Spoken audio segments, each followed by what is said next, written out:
Vítam vás majster v záhrade. V dnešnom krátkom videu sa pozrieme na tento benzínový vertikutátor Wolfgarten VA389B. Poďme sa na ňo pozrieť.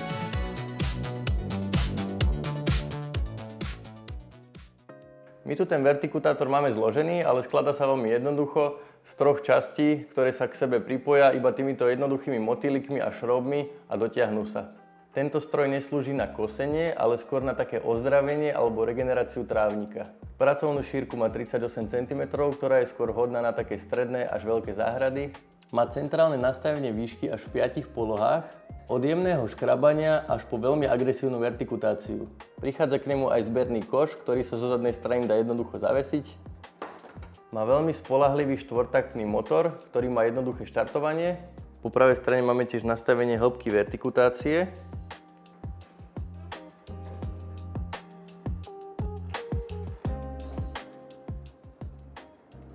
Podvozok má oceľový a celá tá konštrukcia je taká veľmi pevná a stabilná. Obsahuje klasický nožový valec, ktorý prerezáva pôdu, korene a odstraňuje plst. Mám tu na ukážku aj tento pružinový valec, ktorý sa dá jednoducho za ten nožový vymeniť. Tento slúži skôr na prezdušňovanie pôdy, čo má svoje výhody. Vyčesáva mach a starú trávu, zlepší prístup vody a živín ku koreňom, pomáha vám, aby bol váš trávnik hustejší a zelenší a používa sa hlavne na jar alebo jeseň. Čo sa týka údržby, pred každým použitím by sme mali skontrolovať, akú máme hladinu oleja v prednej časti,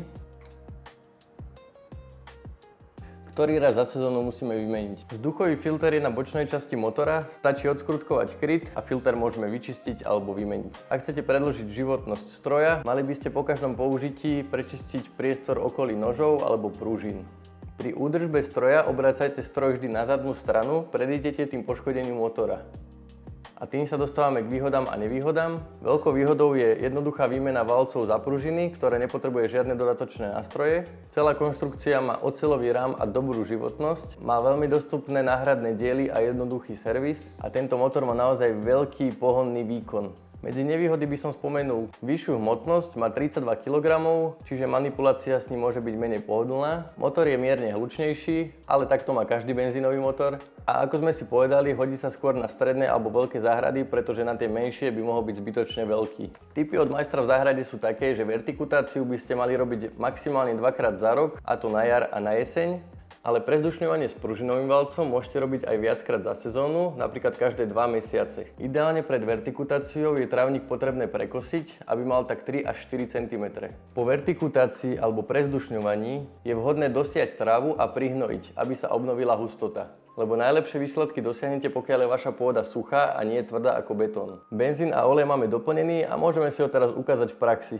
Tak, máme ho vonku, ideme si ho otestovať. Rozhodol som sa, že nepoužijeme koš a vyskúšame, nech nám tráva pekne padá na zem a rovno ho použijeme ako hnojivo. Odomknúť prívod paliva, zapnúť sytič a prehodiť páčku z pozície stop na pozíciu zajaca alebo na štart. Tým si vlastne môžeme regulovať otáčky motora.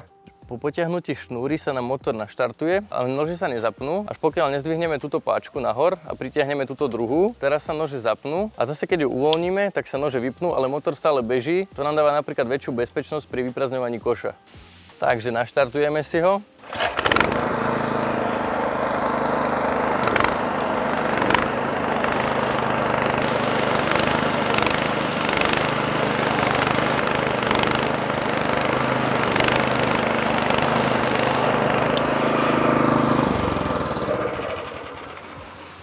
Tak ako môžeme vidieť, pekne nám to prezdušnilo pôdu.